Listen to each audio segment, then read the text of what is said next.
Happy Friday, everybody. I hope you had a great week. As exciting weeks in the market have gone, this one did not stack up so well. We'll cover all of that on Monday. So for now, today is March 25th, 2022, and this is your Friday planning video. I want to talk today about a timely issue. How timely? 24 days. In 24 days, April 18th this year, federal tax returns are due. So many of you know this, and we've talked about all the resources we have for you in accessing your tax reports and connecting us with your tax preparers. So I want to just give you a few last-minute reminders. Now remember, we do not give personal tax advice, as you know by now, but since taxes are a huge part of what contributes to and takes away from your wealth, it's always something that we keep in mind. We look forward to discussing it with you and planning it with your tax advisor. The main reminder for tax year 2021 is make your IRA or Roth IRA contributions before April 18th.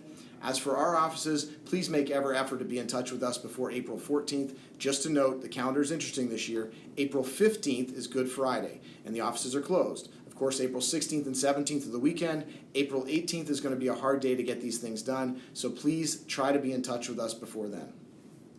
Let's also revisit the IRA debate. Roth or traditional. Recall that these issues are very personal to your financial situation, so please discuss them with your tax advisor and with us to help determine which is the best choice for you. It is my belief that in the world of uncertainty with the future tax laws and rates, it makes sense to cover all your bases. You've heard me talk about this before. Much like we diversify our investments, I'd recommend you diversify the tax status of your assets. For the purposes of this discussion, I'll discuss traditional IRAs, Roth IRAs, and regular taxable accounts. The first is the traditional IRA. This is funded with the money that we will deem pre-tax. That's the money we have not that will have not yet been taxed, or after you deduct that amount from your taxable income on your taxes, it will be pre-tax. The key to this is that it will be taxed as ordinary income when it is withdrawn at a future date. The rules for withdrawals are something we can talk about another time. There are age limits for withdrawals that need to be met, so we'll discuss those. These accounts have a $6,000 contribution limits for those under 50, $7,000 for those over 50. The next type is the Roth IRA. This account is funded with money that is after-tax money. That's the money that you will not get a deduction for, but that will go into the account after that's been included in your taxable income. Contribution limits are the same as we said before for the IRA, but the difference, and this is a huge one, is that the money, since you've already paid taxes on it, will grow tax-free. And when you withdraw that later, all of the withdrawals will be tax-free. There are holding periods and age limits that come into play with these withdrawals, so let's talk about those also. Finally, the accounts that you invest in and that we'll call taxable accounts, those are the accounts that are not in IRA accounts or other retirement accounts. Those assets are normally subject to capital gains tax and not ordinary income taxes. This can differ depending on the investment products that you use, but normal stock, bond, mutual fund, and ETF investing will be subject to capital gains. Holding periods will also be important here too, as is the gain and loss that you take when you buy and you sell. These three types of accounts will cause the investment income in future years, normally post 59.5, to create different tax liabilities. The reason I mention all of this is that with the ever-changing tax laws, not to mention how we are living our lives, having only one of these can be challenging for tax purposes when you begin to take the money out.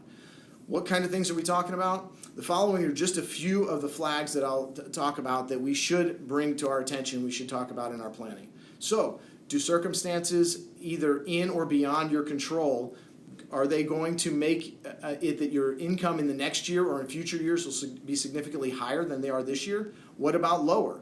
Are you taking some time off due to job changes or life changes? Are you getting a promotion that you know will come with higher wages? This kind of thing will make a difference in how you can use the accounts we're talking about in the most tax-efficient way.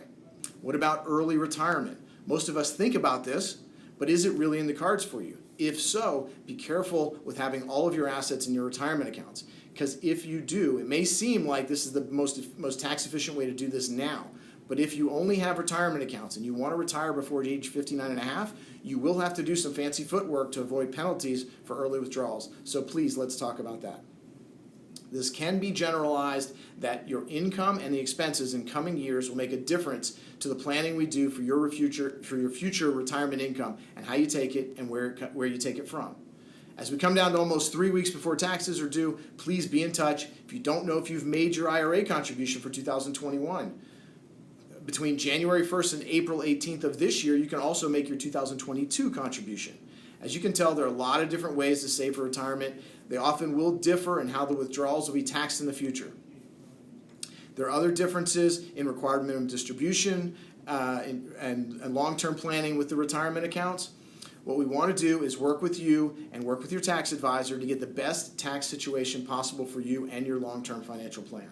One of the best times to do that planning is right after you filed last year's taxes. So I'm already making appointments and meetings for you and your tax advisors after May 1st to discuss your 2022 plan. So please come back on Monday for the Monday Market Update video. Please email or call, as always, if you have questions, you want to talk about anything. Otherwise, have a great weekend, and we'll see you soon.